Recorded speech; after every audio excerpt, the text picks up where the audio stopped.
Hello and welcome to another video from Colour with Claire. Today I'm showing you 3 different patterns that you can do for your backgrounds in colouring books.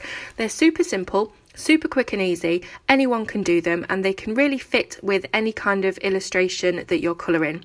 So first of all, you'll recognise this honeycomb stencil from my Ivy and the Inky Butterfly tutorial. Now if you haven't got a honeycomb stencil, there's no excuse for you not to be able to do this technique. You can always draw in your own hexagons with a ruler, but I will try and find some links to buy this stencil and put them in the description below. So first of all, as you can see, I'm just drawing out all of the hexagon shapes onto a piece of card. Now this would be your background, your colouring page, but this is just for the demonstration, just for this video. I'm doing it on a small piece of card just to show you the technique. So you've got your hexagon shapes there.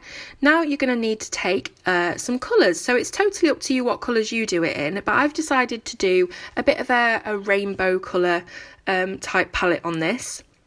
Now you can see that I've got my darkest blue, which is indigo, and I'm just going over all of the lines on the inner edge just to give the very dark edge on this particular honeycomb. So indigo blue for that one if you're using Prismacolors. I'm then just bringing in a bit of a fuzzy edge so that we can blend it more neatly into the next colour. I've then got my Copenhagen Blue and I'm doing exactly the same thing. So the opposite sides that are facing each other, the top line, the bottom line, I'm just bringing those in a little bit further, and then this line and that opposite line, bringing them in a bit further, so we're keeping that hexagonal shape as we're going inwards, but we are going to be getting lighter. So the next colour I'm using is the Cerulean Blue, bringing it in again, doing opposite lines just to keep that shape. Or roughly keep the shape anyway. And then non-photo blue.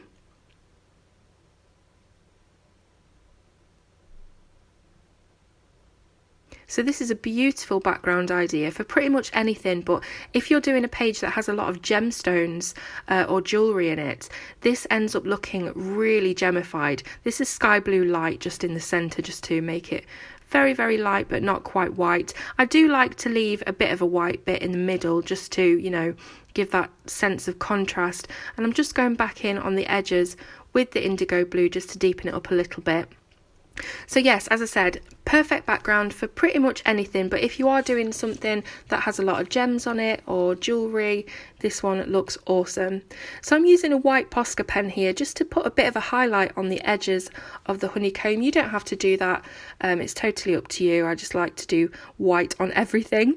I'm now using my next set of colours and I have here Crimson Lake.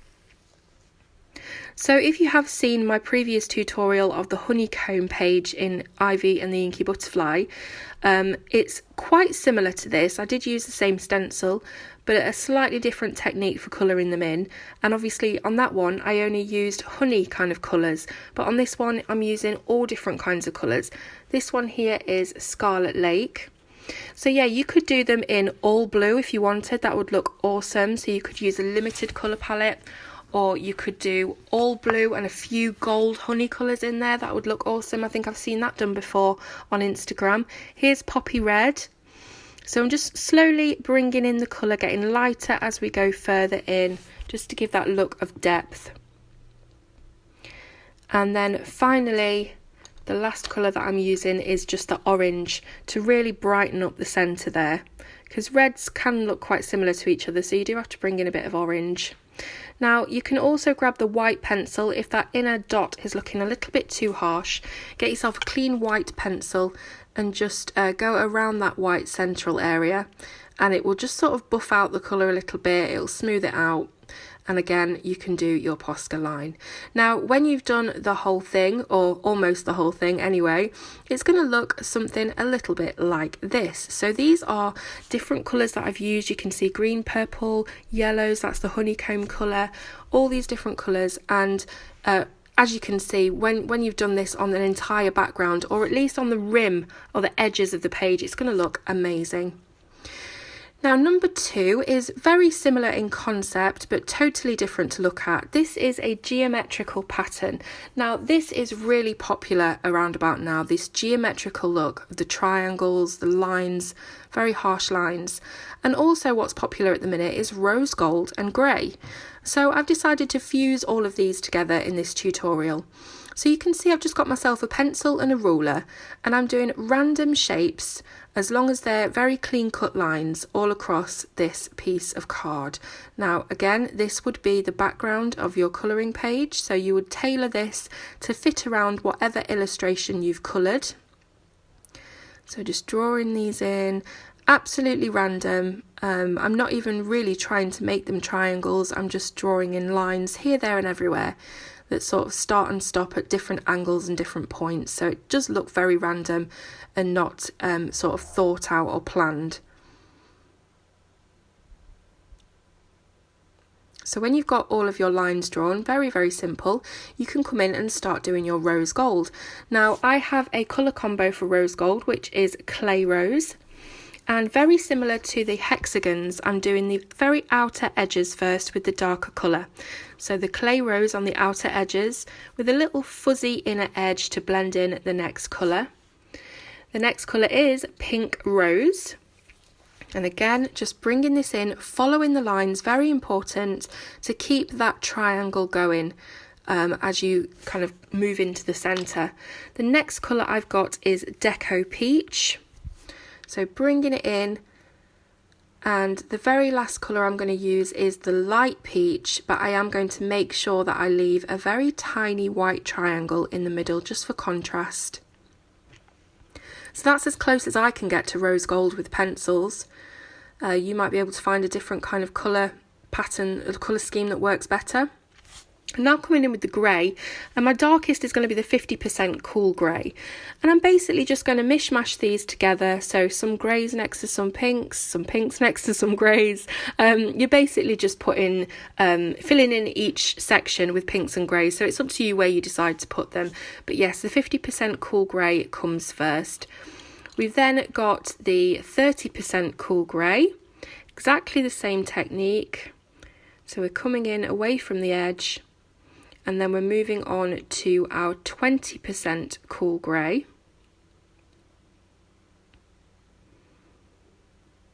And finally, your 10% cool grey, again leaving a bit of a white triangle in the middle.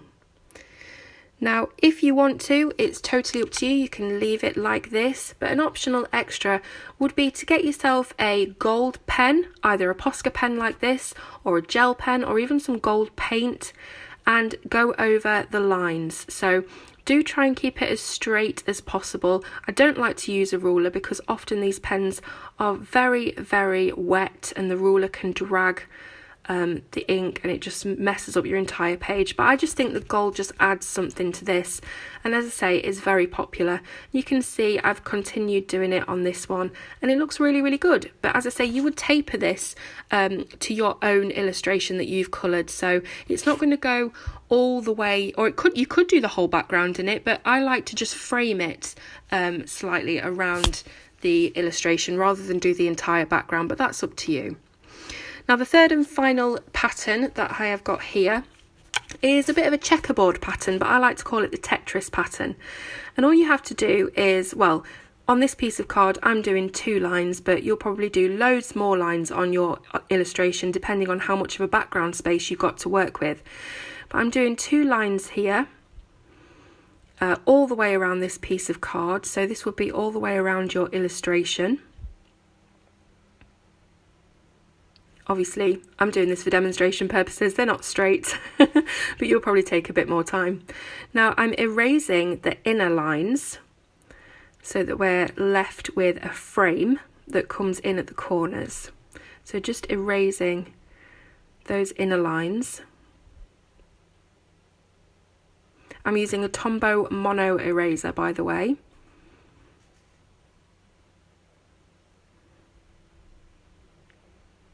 So there we go, we're left with some corners that just poke into the centre.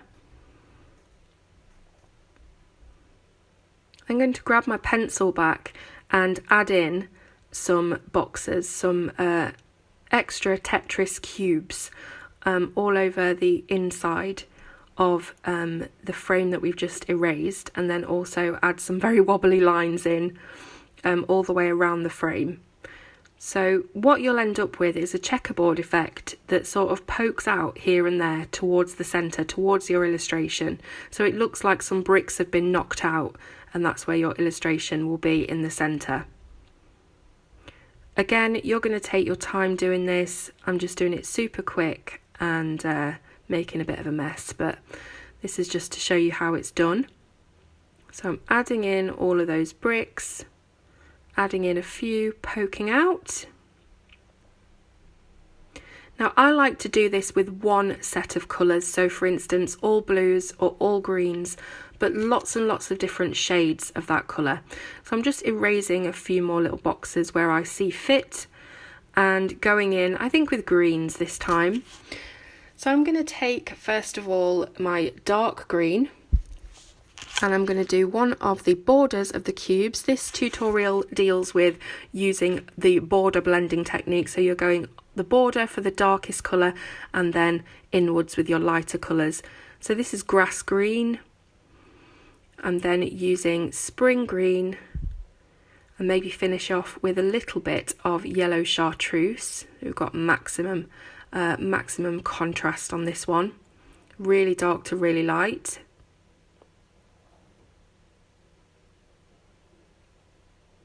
Then I'm going to grab myself some different types of greens. So I've got a parrot green here, which is a lot more on the aqua kind of blue scale of greens.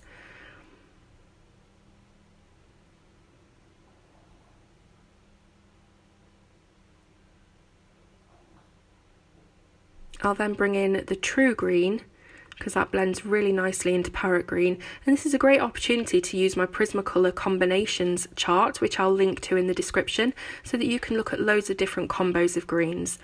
Now I've got here, I think, marine green.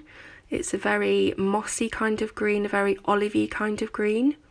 So totally different shades, but that works really, really well. So the more different shades of the same colour that you can get a hold of, the better. This is apple green, blends quite nicely into that marine green. And again, I might just put a bit of yellow chartreuse in here.